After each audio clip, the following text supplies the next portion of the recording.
Early in June it happened that Agafia Mihailovna, the old nurse and housekeeper, in carrying to the cellar a jar of mushrooms she had just pickled, slipped, fell, and sprained her wrist.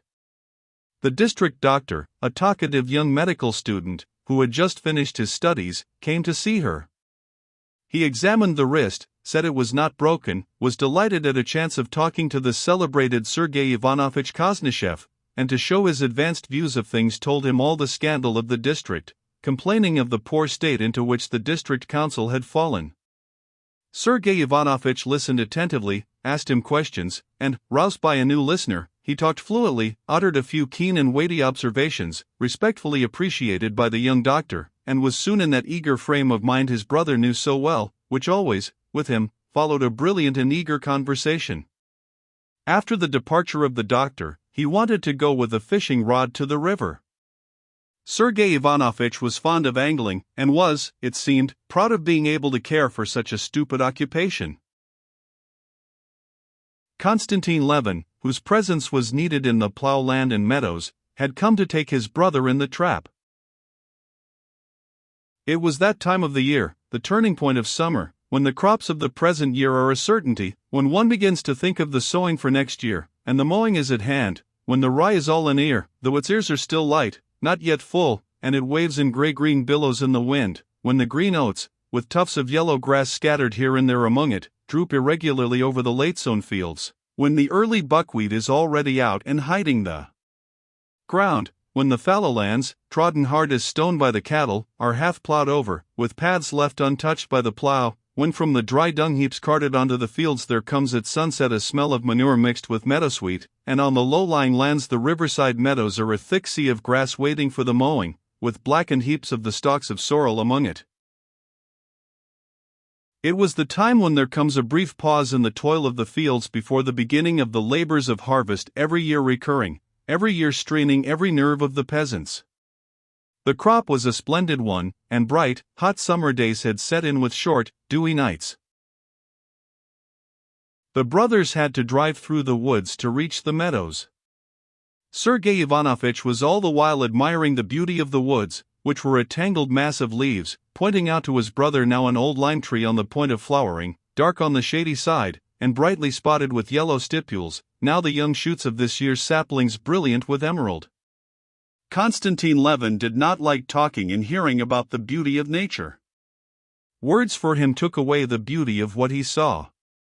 He assented to what his brother said, but he could not help beginning to think of other things. When they came out of the woods, all his attention was engrossed by the view of the fallow land on the upland, in parts yellow with grass, in parts trampled and checkered with furrows, in parts dotted with ridges of dung, and in parts even plowed. A string of carts was moving across it. Levin counted the carts, and was pleased that all that were wanted had been brought, and at the sight of the meadows his thoughts passed to the mowing. He always felt something special moving him to the quick at the haymaking. On reaching the meadow Levin stopped the horse. The morning dew was still lying on the thick undergrowth of the grass, and that he might not get his feet wet, Sergei Ivanovich asked his brother to drive him in the trap up to the willow tree from which the carp was caught. Sorry as Konstantin Levin was to crush down his mowing grass, he drove him into the meadow. The high grass softly turned about the wheels and the horse's legs, leaving its seeds clinging to the wet axles and spokes of the wheels. His brother seated himself under a bush, arranging his tackle, while Levin led the horse away, fastened him up, and walked into the vast gray-green sea of grass unstirred by the wind. The silky grass with its ripe seeds came almost to his waist in the dampest spots. Crossing the meadow, Konstantin Levin came out onto the road, and met an old man with a swollen eye, carrying a skep on his shoulder. "What? Taken a stray swarm, Fomich?" he asked.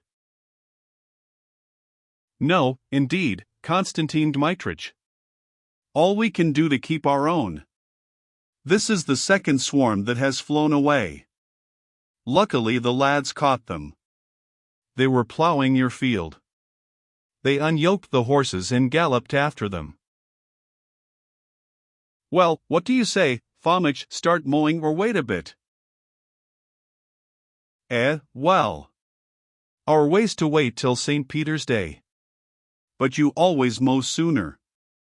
Well, to be sure, please God, the hay's good. There'll be plenty for the beasts. What do you think about the weather? That's in God's hands. Maybe it will be fine. Levin went up to his brother. Sergei Ivanovitch had caught nothing, but he was not bored, and seemed in the most cheerful frame of mind. Levin saw that, stimulated by his conversation with the doctor, he wanted to talk. Levin, on the other hand, would have liked to get home as soon as possible to give orders about getting together the mowers for next day, and to set at rest his doubts about the mowing, which greatly absorbed him. Well, let's be going, he said. Why be in such a hurry? Let's stay a little. But how wet you are. Even though one catches nothing, it's nice. That's the best thing about every part of sport, that one has to do with nature. How exquisite this steely water is, said Sergei Ivanovitch. These riverside banks always remind me of the riddle, do you know it? The grass says to the water, we quiver and we quiver. I don't know the riddle, answered Levin wearily.